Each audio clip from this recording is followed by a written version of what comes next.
Assalamualaikum warahmatullahi wabarakatuh. Nah, ini lagi rame di sosial media ya, di mana tokoh oposisi pada akhirnya pun bertemu Prabowo ya di Kertanegara. Nah, kalau kita baca ya dilansir dari Republika, 4 jam bertemu tokoh oposisi di Kertanegara. Ini yang dibahas Prabowo. Jadi Prabowo dilaporkan ya menggelar pertemuan dengan sejumlah tokoh yang dianggap oposisi pada hari Jumat 30 Januari 2026. Jadi pertemuan ini dilakukan atas undangan langsung Prabowo kepada sejumlah pihak tersebut. Dalam pertemuan tersebut katanya ada 4 tokoh oposisi yang hadir. Siapa saja? Kalau kita baca di Republika, nah, ada mantan ketua KPK yaitu Abraham Samad juga turut hadir ya menjadi salah satu 4 tokoh tersebut. Jadi kata Abraham Samad ya, adanya pertemuan dengan Prabowo pada Sabtu malam. Menurut dia setidaknya ada sekitar 7 sosok yang sejumlah Menteri Kabinet Merah Putih yang ikut bertemu dengan Prabowo pada Jumat malam.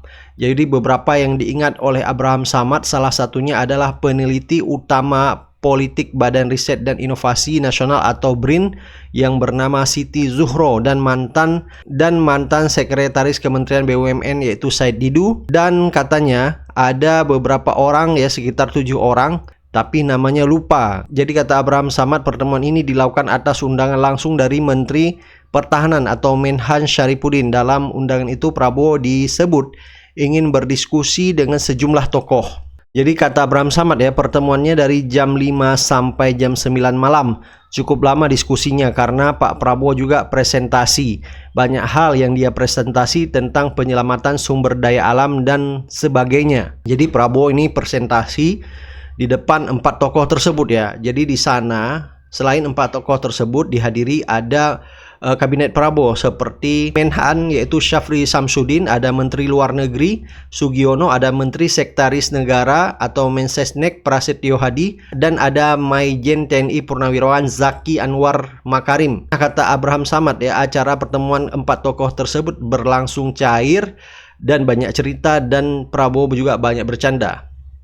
Jadi Prabowo katanya lebih banyak senyumnya. Nah, Abraham Samad mengatakan Prabowo meminta pandangannya langsung dari tokoh yang hadir sebagai mantan ketua lembaga anti rasuah. Ia menjelaskan tentang bagaimana memperbaiki indeks persepsi korupsi Indonesia yang saat ini berada di poin 37. Abraham Samad juga menyampaikan Prabowo menyatakan bakal konsisten dalam pemberantasan korupsi. Selain itu, Prabowo juga disebut bakal melakukan reformasi kepolisian dan penyelamatan sumber daya alam. Jadi Prabowo juga menyampaikan bahwa dia tidak main-main dalam menghadapi oligarki. Dia tidak terlalu takut sama oligarki katanya. Jadi siapapun oligarki yang merusak akan dihadapi.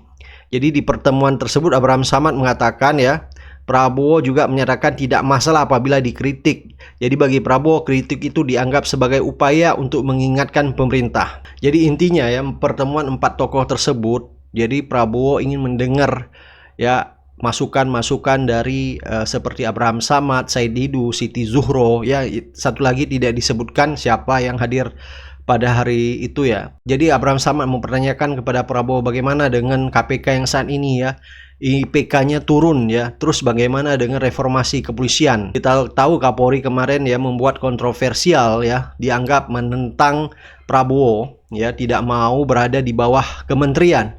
Sehingga menurut bocoran ya dari Said Didu atau dari Bang Edi Mulyadi yang mengatakan bahwa Prabowo suruh nunggu saja, akan ada waktunya katanya ya, Kapolri bakal diganti. Cukup banyak ya masukan-masukan dari 4 tokoh yang hadir pada acara tersebut. Nah, kalau kita baca ya, Said Didu di akun X-nya membocorkan ya dengan mengatakan banyak pihak bertanya terkait pertemuan kami dengan Bapak Presiden Prabowo pada tanggal 30 Januari 2026.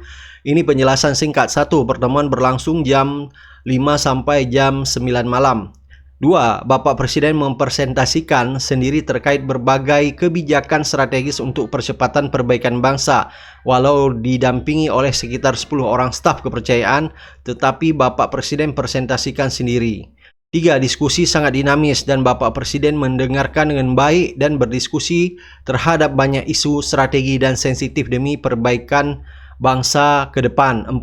Kami menyepakati bahwa agenda dan program pengembalian kedaulatan negara dan rakyat harus jadi prioritas sebagai pemberantasan korupsi pengembalian sumber daya alam.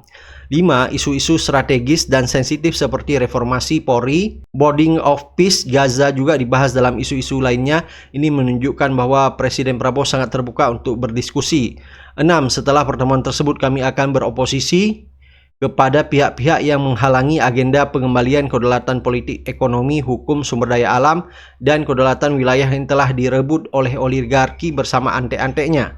Terima kasih kepada Bapak Presiden Prabowo atas penerimaan dan berkenan berdiskusi dengan kami. Jadi intinya ya, presentasi Prabowo kepada 4 tokoh tersebut adalah, jadi Prabowo ini ingin mengembalikan kedaulatan negara yang selama ini dikendalikan oleh oligarki. Jadi ada 10 orang oligarki di Indonesia yang menguasai ekonomi Indonesia ini. Nah, sehingga kita lihat kemarin seperti Direktur Utama ya Bursa Efek Jakarta dipaksa mengundurkan diri, begitu juga dengan Ketua dan Wakil OJK ya akhirnya juga dipaksa untuk mengundurkan diri karena mereka diduga bersekongkol dengan oligarki bagaimana menghancurkan perekonomian Indonesia. Nah, dengan mundurnya Direktur Utama Bursa Efek Indonesia dan juga Ketua OJK, ini memunculkan berbagai asumsi publik terhadap pemerintah Prabowo yang dianggap akan melakukan nepotisme karena sebelumnya ya di Bank Indonesia, Deputi Gubernurnya diganti oleh keponakan Prabowo,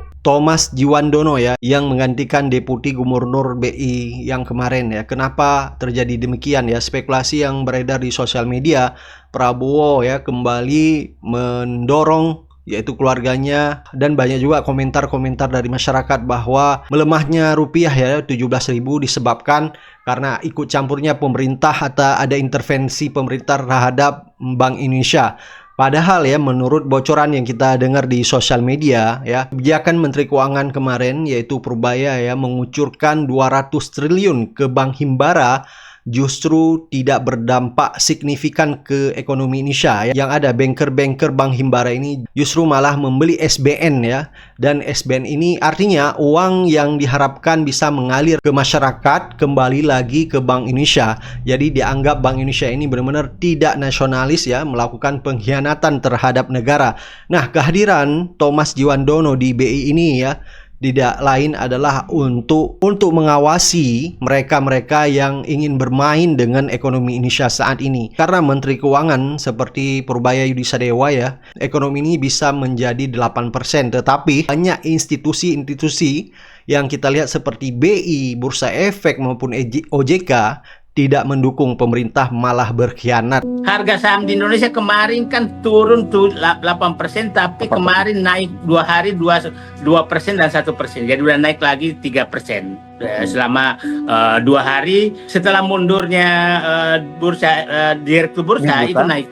Hari Jumat ya, hari Jumat kemarin. Hari Jumat. Ya, pagi itu turun loh, merah. Ditutup dengan naik. Nah, saya punya keyakinan, menduga bahwa Senin akan naik. Dugaan saya demikian. Pasar itu ingin transparan. Sebagai gambaran ya, pengelola dana pensiun, dana yayasan, dana apa di luar negeri.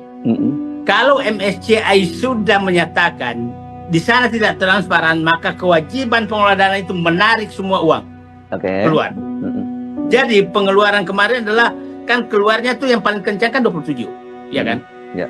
27 Januari MSCI kan mengumumkan 26 tapi 27 pagi di sini, ya kan?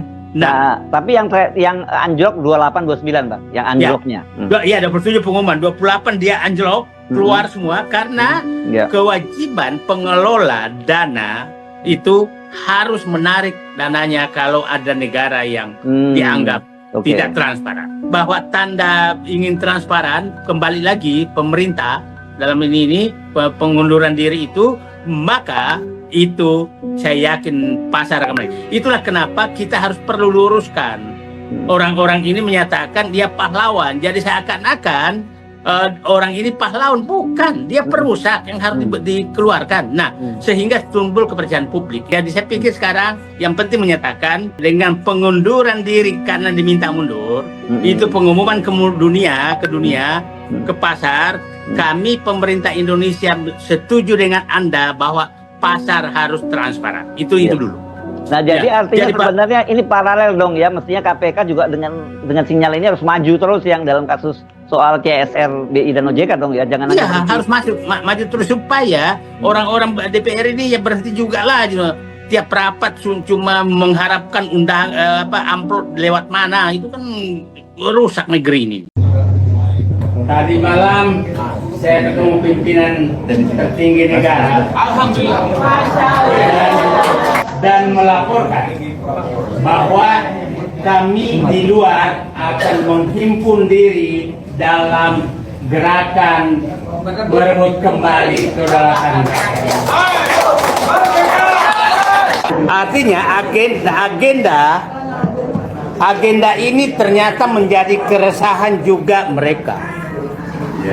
Jadi mereka juga menganggap bahwa negara Indonesia ini rusak karena kedaulatan sudah diambil.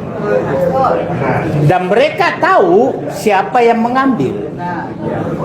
Mereka tahu siapa yang mengambil, dan sepertinya mereka tahu bahwa tidak bisa merebut tanpa bapak-bapak dan ibu ikut merebutnya.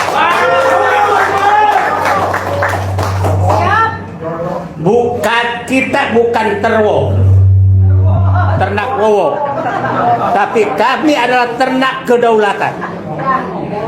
Itu, jadi jangan sampai menyatakan berkumpul pasti termol menyatakan wah ini berubah jadi teror. Tidak, kami adalah ternak kedaulatan. Kalian yang merampas kedaulatan kami akan hadapi.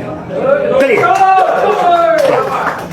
Kalau di dalam sama agendanya, alhamdulillah. Kalau nggak sama, nggak apa-apa, kita jalan beda. Clear. Jadi itu saja.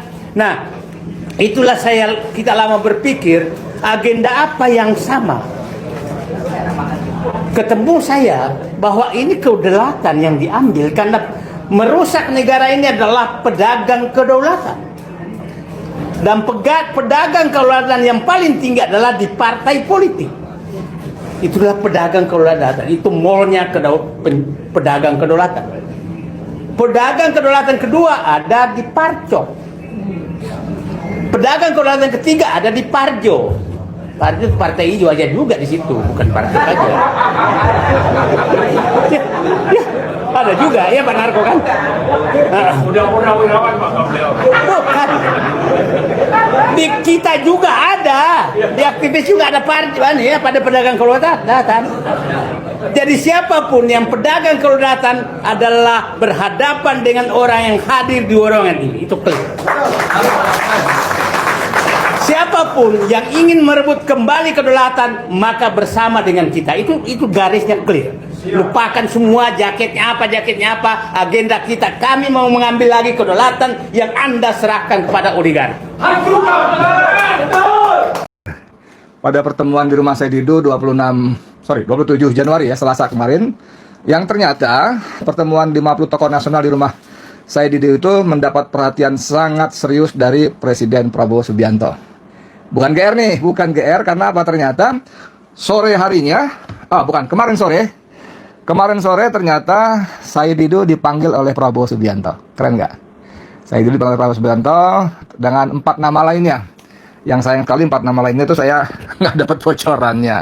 Cuman sebagai pengundang acara, Said Didu tadi siang menceritakan di forum tadi dalam sebuah acara tadi yang dihadiri ya sejumlah tokoh termasuk dari Jawa Barat dan lainnya. Ada beberapa Marsikal ya, Jenderal Angkatan Udara bintang 2, bintang 3. Bintang 4-nya ada juga Hanafi Asnan ya, mantan Kepala Staf Angkatan Udara, bintang 4. Lalu seperti biasa bintang Angkatan Daratnya ada si Said Didu, ada Brigjen Purnomo dari Jawa Barat.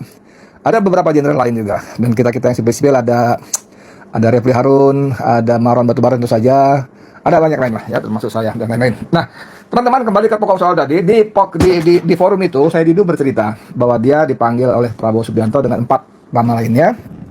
Cuman dia tidak jelaskan di mana, di Kertanegara kah, di Hambalang, tidak dijelaskan. Lalu dia juga cerita apa materinya, walaupun sangat sedikit, sangat ringkas ya. Misalnya dia melaporkan kepada Prabowo Subianto bahwa besok, maksudnya hari ini, dia dan kawan-kawan membentuk GMKR itu, Gerakan Merebut Kembali Kedaulatan Rakyat, diceritakan. Dan kata Said Didu ya, saya kan nggak tahu ya, kata Said Didu, Prabowo antusias, bahkan saya akan ikut di depan. Kata Said Didu, loh jangan Pak, kalau Bapak di depan, center di mana gitu ya, ketawa. Nah, Ini menarik teman-teman sekalian, karena kembali ke omongan awal tadi, ketika saya menuju hotel tempat acara berlangsung, saya ditelepon senior. Tadi selesai telepon, saya lihat durasinya ada 27 menit sekian detik, panjang juga ya. Dan dia bercerita, saya Dido kemarin sore dipanggil Prabowo Subianto. Menarik nggak? Dan sebelum orang itu bercerita, sore kemarin, sorenya ya, saat saya Dido sedang berada bersama-sama Prabowo dan kawan-kawan tadi, ada seorang jenderal bintang 4 telepon saya. Tentu udah purnawirawan, tapi bintang 4 telepon saya, dia panggil saya Kang Edi. Kang Edi, saya dapat kabar saya Dido dipanggil sore ini dia nggak sebut kemana, saya juga lupa nanya ke Hambalang atau Kertanegara, tapi dipanggil Prabowo Subianto dengan 4 nama lain. Dia sebut nama A, B, C, D gitu ya. Nah, tadi saya lupa tuh waktu senior telepon saya waktu perjalanan tadi, saya nggak tanya siapa 4 nama lain tadi. Kemudian juga saya nggak tanya di mana. Cuman benang merah yang disampaikan saya dulu dengan orang yang telepon saya dalam perjalanan ke hotel tadi sama. Bahkan ini menjadi lebih menarik ketika seperti saya dikatakan, saya dulu mengatakan bahwa problem kita adalah dalam 10 tahun terakhir, 1 dekade terakhir, pemerintah melalui Joko Widodo telah menyerahkan kedaulatan. Ada beberapa kedaulatan negara, kedaulatan ekonomi, kedaulatan hukum, kedaulatan wilayah, ada 4 atau 6 kedaulatan lainnya. Dan dia bersama teman-teman akan mendirikan gerakan merebut kembali kedaulatan rakyat tadi. Teman-teman sekalian, saya sempat bertanya kepada senior yang telepon saya dalam perjalanan. Saya panggil dia Abang. Bang, biasanya Prabowo kan asik ngoceh sendiri. Abang dapat kabar saya Dido dan kawan-kawan itu diterima berapa lama? Kurang lebih 4 jam. Wah, 4 jam pegal juga dong dengar Prabowo ngomong. Enggak begitu. Saya mau bilang sok tahu kan gak enak kan senior ya. Tapi orang ini hadir. Orang ini hadir di rumah saya Dido ketika acara tanggal 27 Januari hari Selasa kemarin. Terus enggak one way-nya gimana saya sebut begitu kan. Prabowo kan suka ngomong wah panjang lebar gitu kan. Dan dia bilang bahwa enggak terjadi dialog interaktif, saling saut menyaut. Apalagi saya juga pandai memainkan suasana sehingga suasana menjadi lebih cair. Waduh, saya bilang keren juga. Saya tanya lagi, siapa lagi yang ada di sana selain rombongan saya yang 4 orang tadi? Semua Hambalang Boy hadir. Wah, Hambalang Boy yang saya tahu ada tentu saja Seskap ya, Teddy. Lalu ada Menlu Sugiono. Oh sorry, Seskap, Teddy, Menlu Sugiono. Terus ada Mensesnek, siapa namanya? Hadi ya. Lalu ada siapa lagi anak muda lagi ya? Saya bilang, Dasko ada nggak bang? Nggak ada, Dasko kan bukan Hambalang Boy. Saya bilang gitu ya. Oke, terus, nah yang menarik, itu sampai Direktur Utama Pertamina pun ada diundang. Saya pikir apa urusannya gitu ya. Lalu ada para wamen, ada juga, berarti rombongan besar nih Prabowo Subianto. Nah, buat saya teman-teman sekalian, ada beberapa catatan yang bisa saya buat. Dalam versi saya tentu saja. Pertama, ini menunjukkan ada perubahan ada perubahan dari sikap Prabowo Subianto. Ya, pertama, bahwa pertemuan saya di rumahnya itu dengan kawan-kawan 50 orang itu termasuk saya itu ternyata mendapat perhatian yang sangat serius. Saya coba korek-korek dari sumber yang telepon saya tadi, sehari H-1 itu memang ada berusaha pembalikan. Dalam bahasa gampangnya kriminalisasi seolah-olah begitu. Kenapa? Digambarkan seolah-olah pertemuan 50 tokoh di rumah saya tadi adalah pertemuan orang-orang yang pembenci Prabowo Subianto. Orang-orang yang mengancam kekuasaan Prabowo Subianto. Nah, menarik kan? Menarik ya? Adalah untungnya ya, tanda kutip, saya dulu punya hotline dengan Safri Samudin, Menteri Pertahanan. Dan ketika Prabowo bertanya kepada Safri, ini kata teman yang telepon saya, Pri, itu ngapain saat itu kumpul-kumpulin orang itu? Mau ngapain dia? Kata Safri, Bapak itu nggak apa-apa, dia mau kasih masukan segala macam. Yang benar kamu ya, kirim orang aja, kirim orang. Nah, kirim orang menurut versi orang tadi, yang telepon saya tadi dalam perjalanan tadi, yang dikirim adalah Mayor Jenderal Jaki Anwar Makarim. Ya, pernah Kepala Badan Intelijen ABRI, BA ya. Nah, ini menarik. Dari sisi senioritas umur, jam ini Jaki Anwar Makarim ini lebih senior daripada Prabowo Subianto, ya. Tapi termasuk istilah Ragido kemarin di dalam ruangan di rumahnya, Jaki ini termasuk orang dalamnya Prabowo. Tapi kadang-kadang di luar. Lalu dengan bercanda Jaki mengatakan, saya punya 2 kamar, begitu kan ya. Nah, Jaki ini diutus khusus oleh Prabowo Subianto. Yang kemarin dalam obrolan saya dengan saya di rumahnya, saya mengatakan, dia saya undang, tapi dia nggak mau datang, malas katanya. Cuman ternyata dia dapat perintah lagi khusus dari Prabowo Subianto, dan sorenya dari rumah saya dengar dia langsung dipanggil Prabowo untuk melaporkan. Nah, dugaan saya, kata saya Didu, waktu saya ngobrol, dugaan saya dia menyarankan kepada Prabowo Subianto untuk mengundang Saidudun kawan-kawannya. Dugaan saya. Makanya kemarin hari Jumat terjadilah pertemuan itu. Itu pertama ya. Jadi dengan anggapan awal bahwa Prabowo tanda kutip sempat sedikit minor, sumir terhadap pertemuan di rumah Said Didu, itu mau ngapain? Said Didu kumpulin teman-teman orang-orang itu. Mau ngapain dia? Nah, Syafri Samsudin mencoba memberikan gambaran bahwa nggak apa-apa, mereka cuma mau ngobrol-ngobrol aja. Kemudian yang kedua adalah ada perubahan sikap dari Prabowo Subianto yang kemudian merasa bahwa pertemuan di rumah Said Didu itu pertemuan yang menarik dan penting, sehingga dia mengirimkan orang untuk memantau langsung, dan itu bernama Zaki Anwar Makarim. Sekadar ketahui ya, Zaki ini adalah pamannya atau apanya dari Nadiem Makarim, Menteri Pendidikan ya. Nah, ini menarik ini. Kemudian itu, dan dia akhirnya dipanggil. Yang ketiga yang gak kalah pentingnya adalah bahwa dalam pertemuan 4 jam itu terjadi interaktif. Karena biasanya dari berbagai macam